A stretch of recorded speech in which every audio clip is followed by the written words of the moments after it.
কথাটা অনেকের কাছে ভালো না লাগলেও ভাইজান, কথাটা কিন্তু চরম সত্য। সেটা হচ্ছে বাংলাদেশের রাজনীতিটা হচ্ছে সোনার হরিণ। অর্থাৎ একবার টোকাই থেকে শুরু করে যারাই কিন্তু বাংলাদেশের রাজনীতিতে অংশগ্রহণ করে তারা রাতারাতি কোটিপতি হতে পারে। এটা বাংলাদেশের জন্য হচ্ছে মোস্ট একটা আপনার সোনার হরিণ।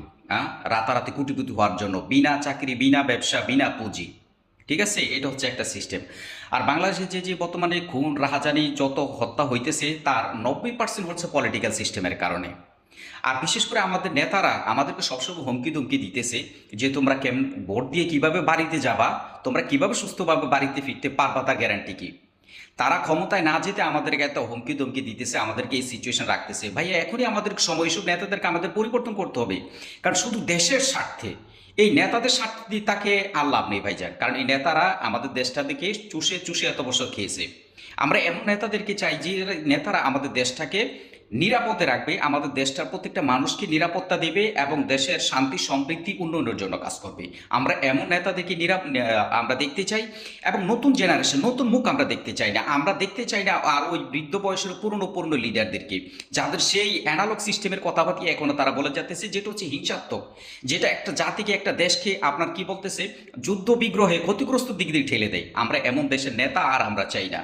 আমরা চাই আমার দেশের পরিবর্তন, আমরা দেশের শান্তি, দেশের সমৃদ্ধি, প্রত্যেকটা মানুষের জন্য নিরাপত্তা, একটা বাসস্থান।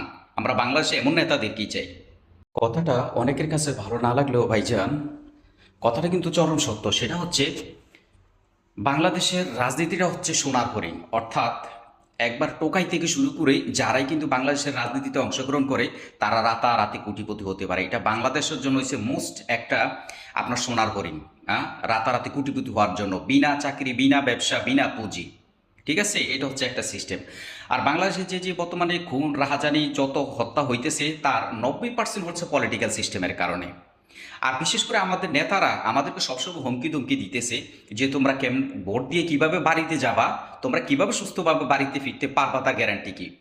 তারা ক্ষমতায় না যেতে আমাদেরকে এত হুমকি ধমকি দিতেছে, আমাদেরকে এই সিচুয়েশন রাখতেছে। ভাইয়া এখনই আমাদের সময়, এসব নেতাদেরকে আমাদের পরিবর্তন করতে হবে।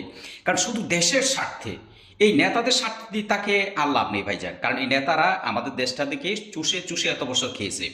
আমরা এমন নেতাদেরকে চাই যে নেতারা আমাদের দেশটাকে নিরাপদে রাখবে, আমাদের দেশটার প্রত্যেকটা মানুষকে নিরাপত্তা দেবে এবং দেশের শান্তি সমৃদ্ধি উন্নয়নের জন্য কাজ করবে।